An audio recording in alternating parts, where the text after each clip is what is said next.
야서 10장 28절에서 39절의 말씀입니다. 오늘 말씀이 조금 깁니다. 그럼에도 불구하고 제가 읽어드리도록 하겠습니다. 느헤미야 10장, 제가 먼저 1절을 읽고요. 그 다음부터 28절부터 읽어드리겠습니다. 느헤미야 10장 1절. 그 인친자는 하가랴의 아들 방백 느헤미야와 시드기야. 28절 봅니다.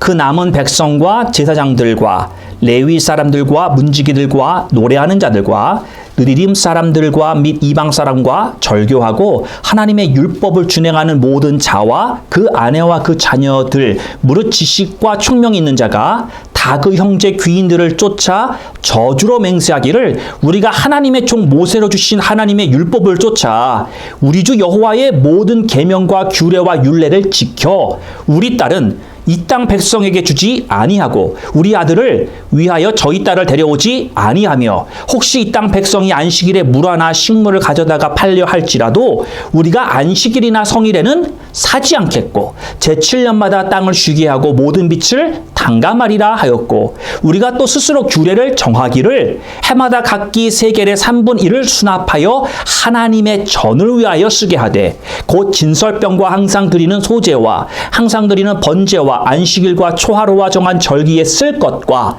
성물과 이스라엘을 위하는 속죄 제와 우리 하나님의 전에 모든 일을 위하여 쓰게 하였고 또 우리 제사장들과 레위 사람들과 백성들이 제비 뽑아 각기 종족대로 해마다 정한 기한에 나무를 우리 하나님의 전에 들여서 율법에 기록한 대로 우리 하나님 여호와의 단에 사르게 하였고 해마다 우리 토지 소산의 만물과 각종 과목의 첫 열매를 하나님의 전에 드리기로 하였고 또 우리의 맏아들과 생축에 처음 난 것과 우양에 처음 난 것을 율법에 기록된 대로 우리 하나님의 전으로 가져다가 우리 하나님의 전에서 섬기는 제사장들에게 주고 또 처음 익은 미레가루와 거제물과 각종 과목의 열매와 새 포도주와 기름을 제사장들에게 가져다가 우리 하나님의 전골방에 두고 또 우리 물산에 11조를 레위 사람들에게 주리라 하였나니 이 레위 사람들은 우리의 모든 성읍에서 물산의 11조를 받는 자임이며 레위 사람들이 11조를 받을 때에는 아론의 자손 제사장 하나가 함께 있을 것이요 레위 사람들은 그 11조의 10분의 1을 가져다가 우리 하나님의 전 골방 곧 곳간에 두되 곧 이스라엘 자손과 레위 자손이 거제로 드린 바 곡식과 새 포도주와 기름을 가져다가 성소에 기명을 두는 골방 곧 섬기는 제사장들과 및 문지기들과 노래하는 자들이 있는 골방에 둘 것이라. 그리하여 우리가 우리 하나님의 전을 버리지 아니하리라. 아멘. 예, 제가 좀 길어도 오늘 말씀 다 읽었습니다. 예, 제가 이렇게 읽는 거 보면 어떻게 좀 잘 읽는 게 괜찮으시죠? 아멘. 예, 제가 될 수 있으면 모노톤으로 안 읽으려고 노력을 합니다. 강약도 좀 주고요. 그래서 좀 길어도 여러분들이 잘 이해할 수 있도록 제가 읽어드렸습니다. 자, 오늘 말씀은 부흥의 클라이맥스, 어떤 면에서 부흥의 결과물에 대한 말씀을 여러분과 함께 나누려고 합니다. 여러분이 저번 주에 나누었던 말씀이 참 의외였죠. 부흥이 일어나니까 뭐 사람들이 좋아하는 게 아니라 사람들이 오히려 어떠했다고요? 막 울며 하나님 앞에 회개하는 그런 모습이 부흥이었다라는 말씀을 여러분들과 함께 나눴습니다. 여러분 어떠셨습니까? 예, 그런 말씀 들을 때 부흥의 진정한 모습을 성경을 통해서 보니까 여러분 10년 가운데 야, 내가 진짜 부흥을 원하는가? 그런 마음 혹시 생각 들지 않으셨나 모르겠습니다. 이 수문화 광장에서 일어난 성경에서 기록된 이 부흥이 오늘 이 10장에 이르러서 그 결과물이 나타납니다. 부흥이 일어나니까 확실한 어떠한 열매가 맺혔다라는 것이죠. 그 열매가 무엇이었냐? 바로 언약이었다라는 것입니다. 자, 오늘 저희가 이 10장 말씀을 보면은 1절서부터 27절까지 사람들의 이름이 쭉 기록이 되어 있습니다. 여러분, 우리가 성경을 읽다 보면 그 외 족보가 나와요. 누구의 족보는 이러하니라 하면서 사람들의 이름이 쭉 나오면 뭐 우리가 잘 알지도 못하는 이 사람들의 이름을 읽는 것을 좋아하는 사람은 별로 없습니다. 대부분 여기서 여기까지 사람 이름이구나 그리고 쫙 스킵하고 넘어가죠. 뭐 괜찮아요. 그래도 괜찮습니다. 그런데 우리가 기억해야 될 게 뭐냐면 하나님께서 이렇게 명단을 성경에 하신 데는 이유가 있다라는 것이죠. 하나님이 쓸데없이 성경의 페이지를 낭비하시는 분은 아니라고 저는 굳게 믿습니다. 분명한 이유가 있다라는 것이죠.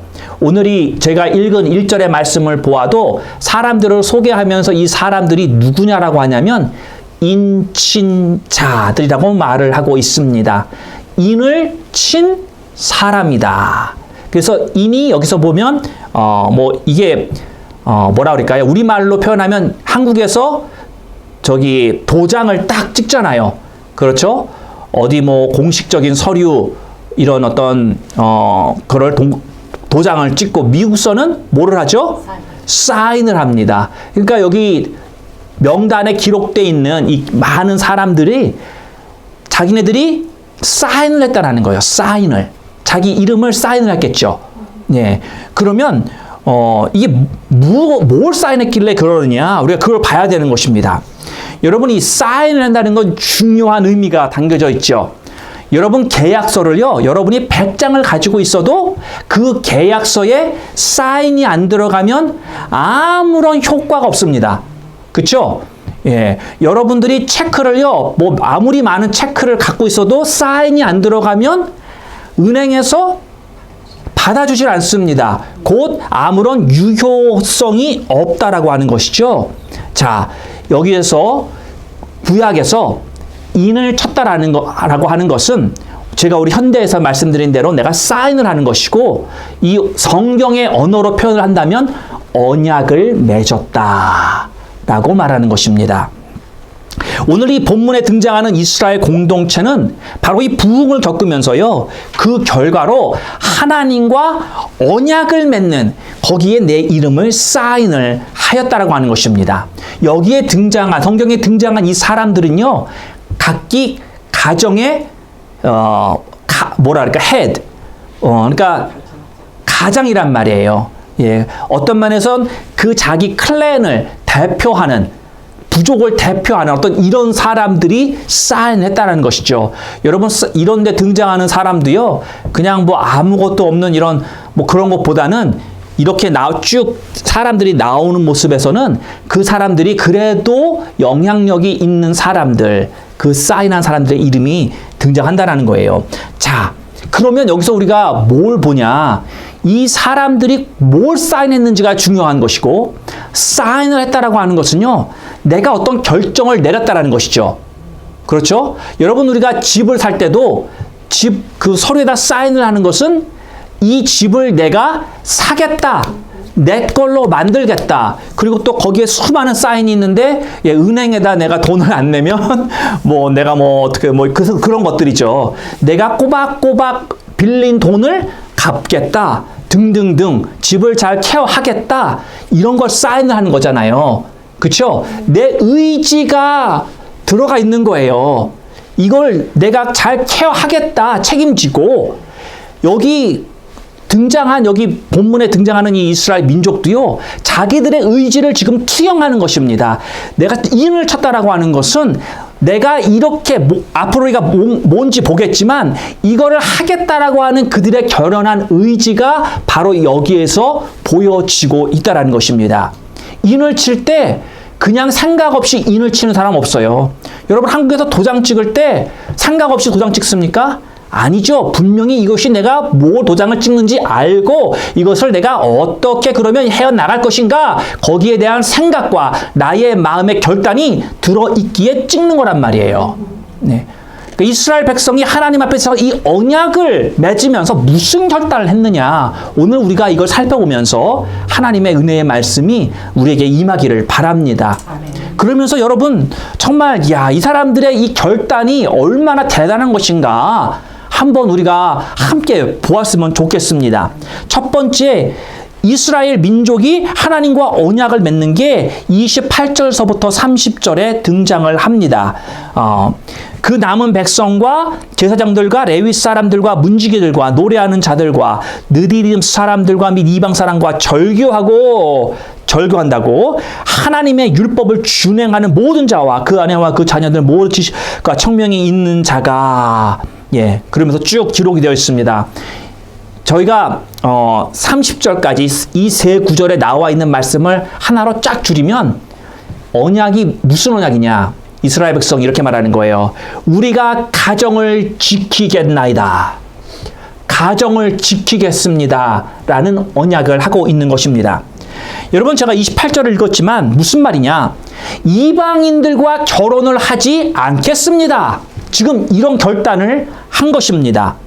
아들을 이방 여인에게 주지 아니하고 또 딸을 이방 남자에게 주지 아니하겠다. 이런 말씀을 하고 있는 것입니다. 여러분 이것은요. 어떤 인종차별적인 것을 말하는 게 결코 아닙니다.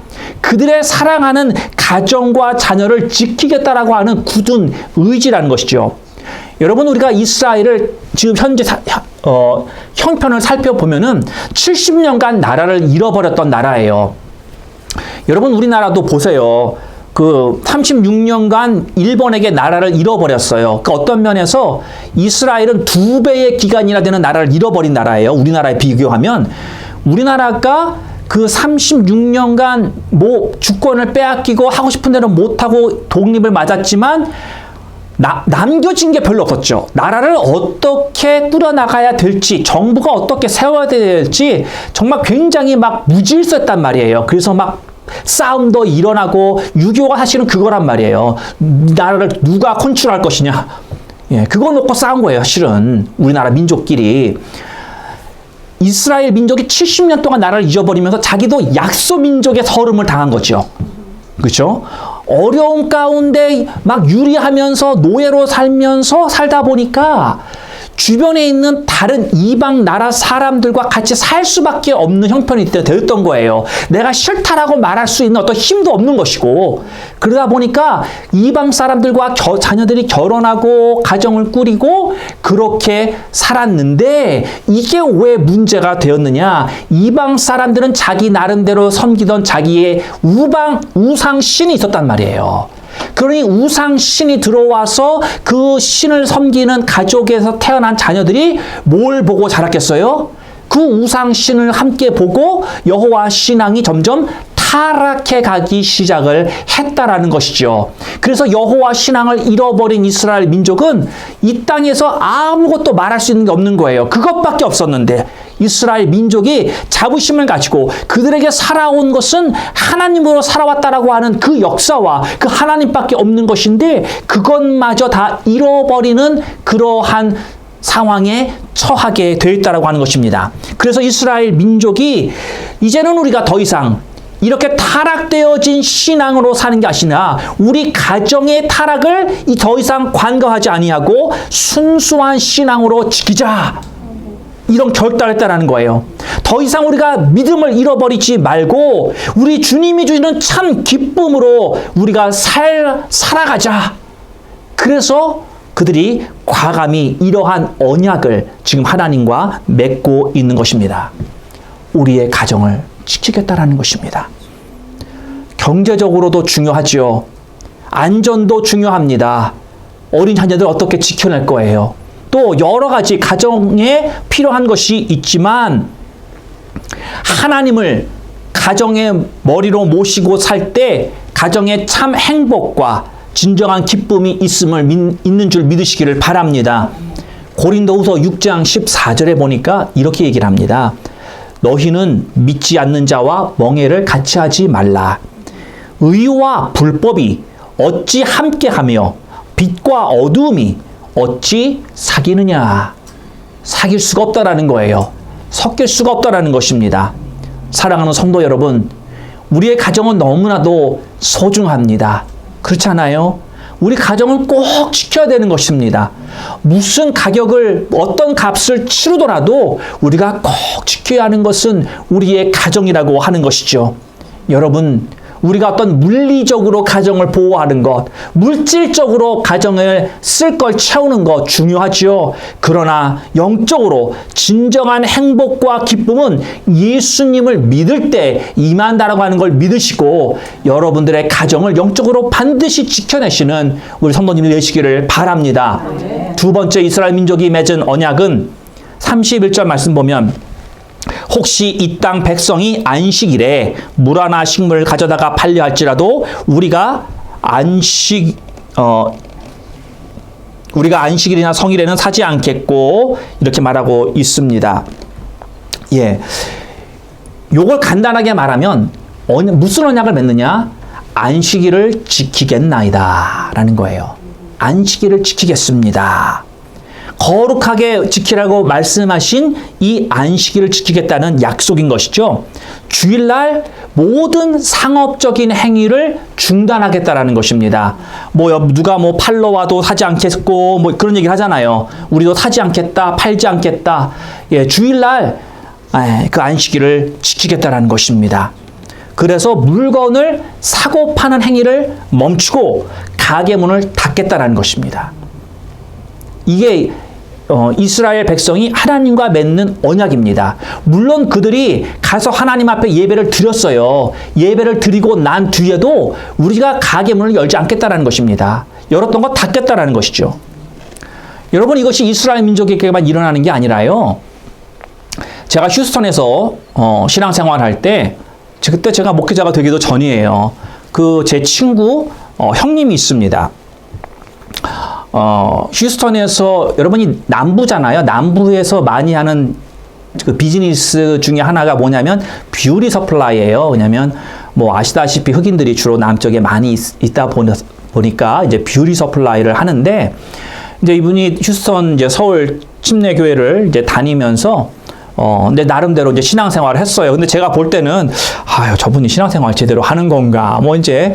그렇지만 제가 같은 교회 다니는 게 아니니까 잘 몰랐죠. 그런데 이 형님이 어느 날 무슨 생각을 했냐면 내가 이 뷰티 서플라이를 하는데 자파상을 하는데 주일 매일같이 문을 여는 거예요. 일주일 7일 열면서 혹시라도 내가 주일날 문을 닫고 내가 한 달 동안 매상이 차이가 얼마나 나는지 한번 해보자. 그러고 나서 주일날 문을 닫고 일주일에 6일만 해봤대요. 그렇게 한 달을 하니까 주일날 열고 비즈니스를 했을 때의 매상과 주일날 문을 닫고 비즈니스 했을 때의 매상이 차이가 없더랍니다. 그러니까 이 비즈니스 마인드가 착 돌죠. 예, 하루 쉬어도 매상이 똑같은데 굳이 왜 나가서 일하냐. 예, 그래서 결단을 내리고 주일날 가게 문을 닫았다고 합니다. 그러고 나서 저는 이제 이제 신학교를 가고 이제 목회지를 휴스턴을 떠나게 됐어요. 그러다가 수년이 지난 후에 제가 그 교회를 다시 방문하는 때가 있었습니다. 그러면서 제가 형님 만나가지고 이야기를 나눴는데 그분이 하던 내가 여기 보면 월마트 같은 그런 스트릿몰이에요. 거기에 뷰티 서플라이 가게가 있었는데 바로 그 몇 가게 건너 옆에 크로고가 있었어요. 여러분 크로고가 뭔지 아십니까? 크로고와 세이프웨이가 같은 회사예요. 세이프웨이 하면 무슨 회사인지 아시겠죠? 네, 예. 그 크로고를 사서 뷰티 서플라이를 거기서 크게 비즈니스를 하고 있더라고요. 예. 주일날 문을 닫았더니 하나님께서 그걸 보시고 망하게 하는 게 아니라 더 몇 배나 더 큰 크로고 세이프웨이를 사서 크게 비즈니스를 하게끔 해주셨다라는 것입니다. 사랑하는 성도 여러분, 우리가 안식일이라고 하는 것은요, 내가 뭐 안식일을 지키려고 하는 어떤 이런 소극적으로 어떤 내가 이거 하지 말할 거 하지 말아야지 뭐 어떤 그런 소극적으로 안식일에 대하는 모습이 아니라 우리는 적극적으로 안식일을 즐길 수 있어야 한다라는 것입니다.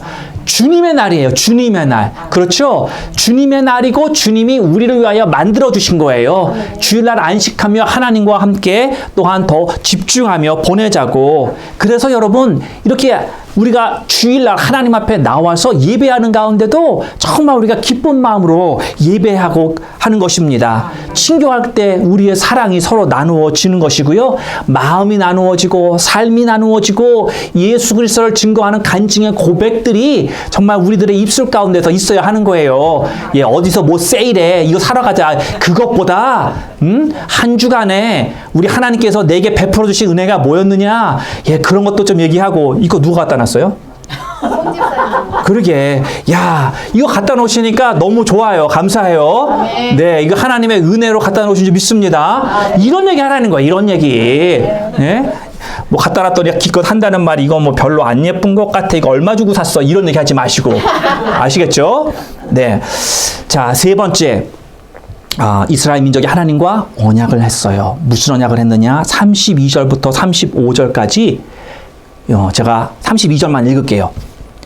우리가 또 스스로 규례를 정하기를 언약했다는 거죠. 해마다 각기 세겔의 3분의 1을 수납하여 하나님의 전을 위하여 쓰게 하되 하나님의 전을 위하여 쓰겠다라고 하면서 32, 33, 34절에서 말하고 있는데요. 이걸 딱 줄여서 한마디로 어떤 언약이냐?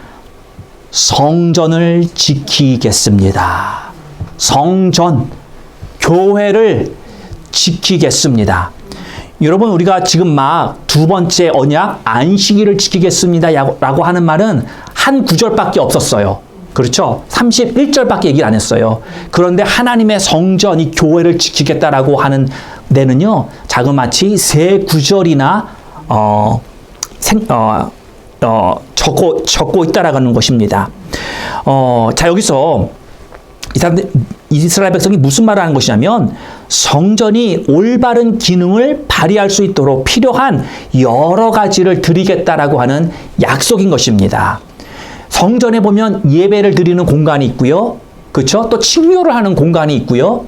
성경 공부하는 그런 공간이 있고요.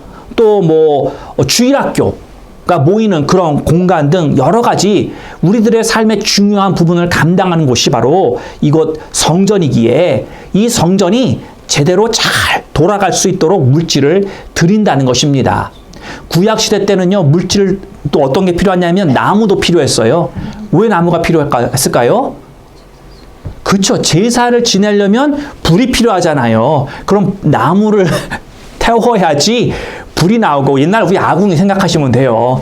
그래서 이렇게 고기도 삶고 뭐 이렇게 뭐 태우기도 하고 그렇게 제사를 드렸단 말이에요. 그렇게 거기 필요한 이런 모든 것, 구체적인 것을 얘기하고 있는 거예요. 본문에서. 이걸 다 필요하니까 우리가 알아서 챙겨서 채우겠습니다 라는 언약을 하고 있다는 것이죠. 그러면서 더 나아가서 또 뭐라고 말을 하냐면 산업의 첫 열매를 여호와의 전에 드리겠나이다. 산업의 첫 열매. 이게 뭐예요? 곡식을 키우는 농부는 첫 열매, 첫 수확을 기억해서 드리겠다라는 것이고요. 또 양을 키우는 사람은 뭘 했겠어요? 예, 양의 첫 수확. 예. 그거를 하나님 앞에 드린다라는 것입니다. 여러분, 저는 아직도 어렸을 때 참, 그런 뭐라 그럴까. 이게 참 단어가 생각이 떠오르지 않는데요. 옛날의 향수, 그런 게 한 가지가 뭐가 있냐면, 제가 어렸을 때 교회를 가도요, 이렇게, 교회 앞에 강단에다가 아마 땡스기빙 때였겠죠. 이렇게 뭐 갖다 놓고 이제 하나님 앞에 드린다고 드리는 게 눈에 보여지잖아요. 다른 거는 잘 안 보인단 말이에요. 그러니까 어렸을 때 제가 본 거는 어떤 그런 걸 보면서 저걸 하나님 앞에 드린다고 드린 거구나. 그리고 그냥 넘어갔죠. 근데 그게 저한테 어떤 면에서 참 이게 좋은 기억으로 남겨져 있는 것 같습니다. 한국서 본 이런 신앙의 선배들이 참 바로 이 구약에서 오늘 이 느헤미야 10장에서 했었던 그 사람들이 드리는 것과 동일한 모습으로 드렸다라고 하는 것이죠. 사랑하는 성도 여러분, 성전의 기능이 원활하게 돌아갈 수 있는 우리 반석 교회가 되기를 주님의 이름으로 축원드립니다. 예. 자, 그다음 네 번째, 이스라엘 민족이 부흥의 결실로 하나님 앞에 드린 언약은 36절에 기록이 되어져 있습니다. 또 우리의 맏아들들과 생축에 처음 난 것과 우양에 처음 난 것을 율법에 기록된 대로 우리 하나님의 전으로 가져다가 우리 하나님의 전에서 섬기는 제사장들에게 주겠다. 무슨 언약을 맺었냐면 장자와 첫 생물을 드리겠습니다. 그러니까 우리 3절에서는 수확, 곡식을 첫 예물로 드렸고, 또한 여기서는 장자 그리고 생물, 양이 됐으면 양으로 하나님 앞에 첫 예물을 드리겠다라는 것이죠. 여러분, 이건 어떤 면에서 새로운 게 아닙니다. 이스라엘 민족의 율법에는요, 명시되어 있는 부분인 거예요. 사람이 되었던 동물이 되었던 첫째를 하나님께 드리라고 명시되어 있습니다. 그걸 여태까지 안 했는데 지금 하겠다라고 하는 것이죠. 여태까지는 무슨 이유에 됐든지, 그러니까 이 사람들이 그때는 뭘 했냐면요, 현실적으로 장자를 하나님의 전에 바치기는 좀 너무 그러니까, 우리 그런 생각할 수 있잖아. 얘도 생각이 있는 애고 얘도 지 꿈이 있을 텐데 그냥 드리는 게 좀, 그러니까 그 redemption price라고 해서요, 장자의 어떤 그 값을 쳐서, 예, 그냥 값을 드리는, 물질로 드리는 그런 것이 있었다라는 거예요. 그래서 그냥 그렇게 하고 말았는데, 부흥이 오니까 이게 그게 아니구나. 하나님 앞에 이렇게 드리는 게 더 축복인 거구나. 내 자식이 오히려 축복된 삶을 사는 것이구나. 이런 깨달음이 왔다라고 하는 것입니다. 그러니까 누가 강요하지 않았음에도 그들의 마음 가운데 자발적인 이런 마음이 일어났다는 거예요. 이게 놀라운 거죠. 여러분, 어떻게 누가요? 막 드리라 그래도 내 마음이 동해야 드리는 거죠. 누가 뭐 억지로 할 수 없는 부분이잖아요. 여기서 이 이스라엘 민족이 깨달은 게 뭐냐? 모든 생명은 하나님께로부터 왔고 하나님의 선물이다 라는 걸 인정하는 행위가, 그래, 하나님, 이 양이 새끼를 낳았어요. 하나님, 그 하나님이 주신 것으로 내가 믿습니다. 감사함으로 드립니다. 그래서 하나를 떼어서 드리는 거예요. 자녀들은 우리가 옛날에 보면 뭐 많이 낳잖아요. 다윗만 봬도 형제들이 몇이에요. 아들만 7이니 딸까지 치면 뭐 쉽게 14명 되지 않겠어요. 막 이런, 우리 부모님 세대도 막 그렇듯이 많이들 낳았을 텐데, 그런데 그 중에서 내게 주신 이런 모든 축복을 대표해서 내 맏아들 드립니다. 그렇다는 거죠. 그래서 우리의 인생도 하나님께서 주신 것이고, 하나님이 계획하셨고, 하나님께서 우리를 구속하여 주셨고, 예수 안에서 새 생명으로 살게 하셨으니까, 우리가 이제는 하나님의 속한 백성이 되었으니까 하나님의 말씀대로 우리가 살겠습니다. 내가 사나 죽으나 나를 사랑하사 나를 위하여 자기 몸을 내어주신 예수님을 믿는 믿음으로 내가 이제 살겠습니다. 이렇게 고백하고 드렸다라는 것입니다. 마지막 5번째, 이스라엘 백성이 하나님 앞에 언약으로 드리는 것은 37절부터 39절까지 기록되어 있습니다. 제가 37절만 읽을게요. 또 처음 익은 미랫가루와 거제물과 각종 과목의 열매와 새 포도주와 기름을 제사장들에게 가져가고 우리 하나님의 전골방에 두고 또 우리 물산의 11조를 레위 사람들에게 주리라. 예, 11조를 지키겠습니다 라는 언약을 지금 하고 있는 것입니다. 자기의 수입에 11조를 드리겠다라는 것이죠. 여러분, 여기서 이 수입이라고 하는 건 모든 수입을 말하는 것입니다. 월급을 받는 거, 팁을 받는 거, 거기에 10%를 드린다는 거예요. 유산을 상속해도 11조를 떼어서 드려야 되는 것이고요. 집을 팔아도 판 것에 남은 돈, 예, 판 돈 전체가 아닙니다. 소래받고 팔았으면 뭘 드려요. 예, 남았으면 10%를 떼어서 드리는 것이고, 사업체를 팔아도 그 판 것에 이윤 난 거, 프로핏의 10%, 로또를 맞아도 하나님께서 로또를 맞게 해주실까 모르겠지만 거기서도 그런 이윤이 나면 10%를 하나님이 주신 걸로 알고 드리라는 거예요. 그거를 이 이스라엘 민족이 자발적으로, 하나님 여태까지 우리가 안 했는데 이걸 우리가 지키겠습니다 라는 언약을 지금 하고 있다는 것입니다. 이걸 구체적으로 더 나아가면요, 내가 정보 보조금을 통해서 하나님이 주신 것도 주신 것이라고 내가 믿겠습니다. 자녀를 통해서 용돈을 주셨다고 한 것도 내가 그 용돈을 주신 걸 믿습니다. 저는요, 뭐 자랑 같아서 이런 말 안 하고 하지만, 저는 제가 대학교 다닐 때 제가 그랜트 받고 제가 일하면서 다녔어요. 저는 정부에서 준 이런 모든 스칼러십과 그랜트도요, 저 11조 떼서 드리고 학교 다녔습니다. 예. 모자라서 제가 일을 할 망정. 뭐 이게 자랑이 아니라요, 하나님의 거라고 인정하고 드리는 거예요. 예. 그래서 우리 교회 성도들도 하나님 거는 하나님 거로 구별하고 드리는 거예요. 예. 예. 그것이 모든 성도들이 하나님 앞에 드려야 되는 그런 삶의 모습이다라는 것입니다. 예수님이 마태복음 6장 19절에 이렇게 말씀하셨어요. 너희를 위하여 보물을 땅에 쌓아두지 말라. 거기는 좀과 동족이 해하며 도적이 구멍을 뚫고 도적질하느니라. 오직 너희를 위하여 보물을 어디에 쌓아두라고요? 하늘에 쌓아두라. 저기는 좀이나 동적이 해하지 못하며 도적이 구멍을 뚫지도 못하고 도적질도 못하느니라. 아멘. 참 저는 이제 말씀을 맺겠는데요. 부흥은 내가 변하는 것입니다. 예. 과연 내가 변하고 있습니까? 무엇이 변하고 있습니까? 부흥을 경험하면서 이 이스라엘 백성은 언약을 하나님 앞에 맺습니다. 이전까지 내가 못했던 것, 어떤 면에서 내가 이전에 하겠다라고 했지만 해야 되는 것이 옳은 것이라고 알고 있었지만 그렇게 하지 못했던 것, 하나님 이제는 내가 그렇게 하겠나이다. 이런 결단의 언약을 드린 것이죠. 제가 말레이시아에서 선교를 할 때 제가 이런 메시지를 싹 나누니까 어느 날 쉴라하고 리라고 하는 부부, 나이 드신 노 부부가 저한테 찾아왔습니다. 그러면서 하는 말이 가방을 하나 주는 거예요. 그러면서 이 가방이 캐시 헌금 덩어리예요. 가방 안에 다 현찰인 거예요. 이걸 저한테 주면서 제가 이것을 하나님 앞에 예전에 드린다라고 말해놓고 드리지 않았습니다. 이제까지. 그런데 제가 이번에 말씀을 듣고 제가 드려야 되겠다. 잊어먹고 있었던 거, 이거 제가 이번에 드립니다. 현찰 덩어리를 이만큼 주면서 교회에다가 드렸어요. 네. 이스라엘 백성과 똑같은 거예요, 지금. 예. 자발적으로 누가 그거 알았습니까? 하나님과 본인만 알겠죠.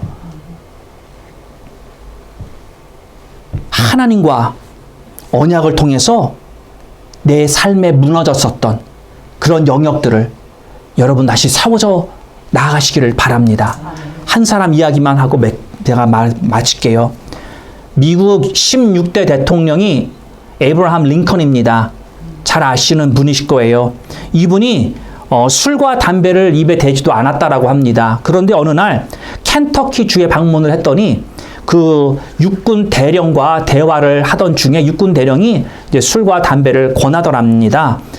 그러면서 그 육군 대령에게 내가 왜 술과 담배를 안 하는지 이유를 밝혔는데, 이유가 뭐냐?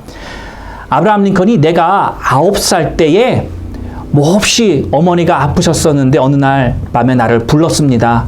그러면서 어머니가 나를 보시고 하는 말씀이, 아들아, 엄마가 죽기 전에 평생 동안 술과 담배를 입에 대지 않겠다고 약속을 해다오.